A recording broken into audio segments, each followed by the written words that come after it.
Hello, in this video I'll show you how to build your own raised garden bed. This is the first part in a series about raised bed gardening. I found a kit on Amazon that I'll link below, which I used to customize my raised garden bed. I originally wanted to create this from wood all on my own, but when I looked at the cost of buying this from Amazon versus the cost of getting the lumber from Lowe's, it just didn't make sense. I wanted two raised garden beds that were 4 feet long, 2 feet wide, and about a foot high.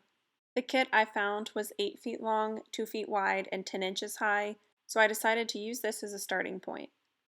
I will have to build the back wall myself from lumber that I'll buy from Lowe's. I'll show you how to do this, and it's the same process that I would have used if I built the entire bed from scratch. To build these raised garden beds, I needed 4 boards that were 4 feet by 10 inches by a half inch, or 8 boards that are 4 feet by 5.5 inches by a half inch. I also needed 4 boards that were 2 feet by 10 inches by a half inch, or 8 boards that were 2 feet by 5.5 inches by a half inch. You will also need 8 1-inch by 1-inch blocks that are 8 inches long. This kit came with 6 of the ones that I needed, so to make the remaining 2, I cut a 2x4 in half. First, I'm going to show how I assembled the back wall of this garden bed, which is the same process that I would have used if I didn't have this kit that I found online. Again, I'm only using the kit from online because it was cheaper to buy the kit than to buy all the raw wood. I want a bed that's 4 feet by 2 feet, so here I'm just checking the dimension that fits with this box and verified that it's 21.5 inches. I lay down my cedar plank and I measure out 21.5 inches where I'm going to cut this board. I use the speed square to mark the line all the way across the plank. Next, I'm using the circular saw to cut this plank along the line. I use the speed square as a guide to put my circular saw against, so it'll help me cut a straight line. Next, I mark another 21.5 inch section and draw the line across the plank again. Then I use the circular saw and speed square again to cut along this line. When I place these 2 planks on top of each other, they'll total to 11 inches. If you're making the garden box from scratch, you can use 1x6 planks, which actually measure at 5.5 inches in width, for the entire box. However, the wood that came with my kit is only 10 inches high, which means I have an extra inch that sticks up above the box. I stack the 2 planks on top of each other and put them up against the box to check the fit. Then I mark the plank where it sticks out above the top of the garden bed that I need to cut off. I used my speed square to extend this line all the way down the plank. Now I'm using the circular saw again to cut this 1-inch section off of the plank. I have the workpiece clamped down to a table so it won't move on me while I'm making this cut. Now that all the boards are cut to length, I can start assembling them. I want the shorter sections of the garden box to sit inside the longer walls. To have everything square up nice, I'm using a corner clamp. This is a great tool to make sure that I get flush and even corners. Before I attach the boards with screws, I pre-drill the holes. Pre-drilling ensures that the boards won't split or crack when I put a screw in. The kit that I ordered had extra screws in it, so I'm using those to attach these boards. Make sure that whatever screw you're using is long enough to go through the first board and bite well into the second board.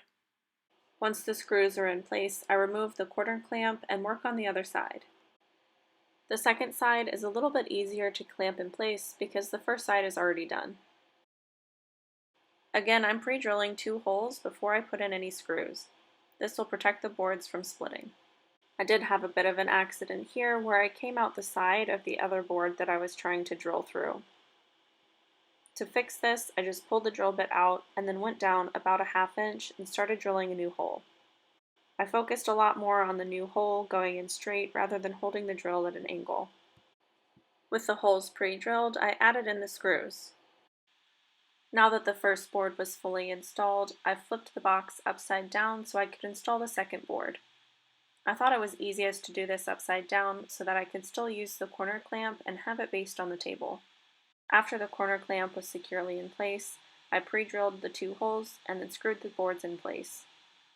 I pre-drill the holes about an inch above the bottom of the board and about an inch below the top of the board. Now I clamp the final side in place, and again I pre-drill the holes and then screw the boards in place. I add the 1" by 1" support blocks after we've sealed the wood, so now I'll show how to build the box from the kit. For the construction of the box that I'll make from the kit, it's pretty simple. They already had the blocks pre-cut to allow the boards to slot in, so I slotted the boards into the edge blocks and then screwed these into place. The blocks are pre-drilled, but the boards aren't, so I use a drill to start the screws, but I'm not tightening them all the way. I finish tightening the screws with a screwdriver so that I won't split my board. Once the short side is fully screwed together, I put the 4-foot long board into the slot on the edge block. I make sure that the bottom of it is flush with the bottom of the block, and then I screw this into place. Again, I use the drill to start the screws in, but then I finish tightening them by hand with a screwdriver. The kit that I bought online came with these caps that cover the edge blocks, so I went ahead and put those on. I didn't use these on the second box though. I left about a 1/2 inch overhang on the cap so that any water that collects will drop off the back rather than running down the block. Once the boxes are assembled, I sanded down the outer faces of the wood so that it'll take the polyurethane sealant more easily. Here I'm sanding the cedar plank that I purchased from Lowe's, which was much rougher than the wood that came in the kit from Amazon. I used 80 grit sandpaper on the orbital sander to take most of the roughness off of the cedar planks. Then I changed the pad over to 180 grit and continued sanding until the surface was smooth. I recommend sanding all the wood to at least 120 grit to help with the polyurethane application. Before sealing the wood, you can stain or paint it any color that you like. I chose this nice dark walnut color. I put on gloves to avoid getting any of the stain on my hands, and then I used a staining sponge to apply the stain to the wood. I used a Minwax stain and followed the instructions on the container. For this stain, it said to apply the color and then wipe off any extra after 15 minutes. This stain is safe to apply to the garden box even if we'll be placing fruit or vegetables in the box, because it's considered non-toxic by the FDA after it fully cures. Additionally, we'll be coating this in polyurethane on the outside, and polyurethane is considered food safe by the FDA also after it cures. I add the 1" by 1" support blocks after they've been sealed with polyurethane. That way, just in case any water gets in between the block and the wood itself, these are fully protected and won't rot. Unfortunately, I did forget to stain these before I coated them in polyurethane, but I completely recommend that you stain these before adding them to your box. I used the Helmsman Indoor-Outdoor Polyurethane from Minwax. This is rated for outdoor projects and recommended 2 to 3 coats for anything outdoors. I decided to apply 3 coats to the inside of the boxes because they will be in direct contact with moisture, and 2 coats to the outside of the boxes. Minwax also has the same product in a spray canister, which is what I used to coat the support blocks in polyurethane. I liked applying the polyurethane outside because the sunlight made it really easy to see where I had already applied polyurethane and where I might have missed some spots. I followed the instructions on the container for applying the polyurethane, which said to apply a thin coat and then let it dry for 4 hours. After 4 hours, sand the surface and apply the second coat. I decided to use 120 grit sandpaper to sand down the polyurethane after it had dried for 4 hours. I sanded the inside and the outside of the wood.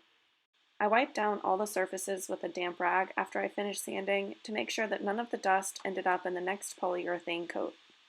Then I applied the second coat over the entire box. After the second coat was fully applied and dry, I decided not to sand again and went ahead with applying the third layer. I also applied 3 coats of polyurethane to the very bottom edge of both boxes. This is really important to have well sealed because it's going to sit on wet ground constantly. After the polyurethane was fully dried on both the support box and the garden box, I attached the support blocks to the box. I used 2 screws on each side and I placed them in between the screws that were already placed on the planks. When drilling these into place, I took a lot of care to not hit the screws that were already in the wood. Now our raised garden beds are fully assembled and we're ready to go on to the next step. I'll list the part 2 video here for how to prepare and fill your raised garden bed. Thanks for watching this video on how to build a raised garden bed. Let me know if you have any questions in the comments below, and as always, like and subscribe to see more content.